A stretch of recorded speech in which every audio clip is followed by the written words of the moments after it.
Convergència i Unió, que governa en minoria a l'Ajuntament de Salt, presentava ahir al ple els pressupostos per aquest 2012. Uns números més austers que mai, però convençuts de que el context econòmic faria entendre a l'oposició de que eren la millor opció, malgrat assegurar que no eren el que voldrien. Conscient que és un pressupost que si l'haguessin de votar per voluntat gairebé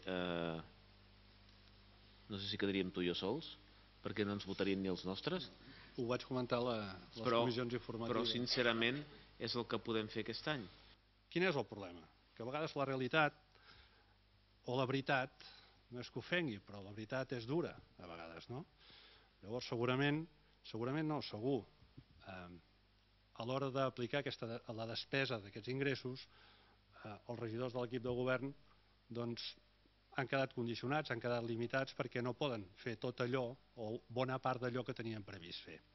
Els 9 vots a favor dels membres de l'equip de govern, sumats als dels 2 regidors del grup mig no escrit i del de l'únic regidor del PP, i les abstencions dels 2 regidors d'Independents per Salt i de l'únic que queda de Plataforma per Catalunya, van poder contrarrestar els 6 vots en contra del Partit Socialista, per un pressupost que, segons l'alcalde, és un preludi del com es faran les coses a l'Ajuntament.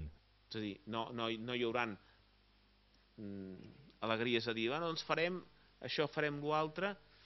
Tot el que es vulgui fer, a partir d'ara, almenys mentre aquest equip de govern governi, anirà acompanyat d'un estudi de viabilitat econòmica. I si la viabilitat econòmica no es compleix, no es podrà tirar endavant la inversió.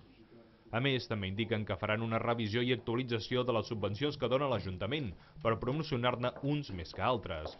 Però a més, el consistori també preveu revisar alguns contractes que hi ha actualment, com per exemple el de la neteja o la recollida selectiva.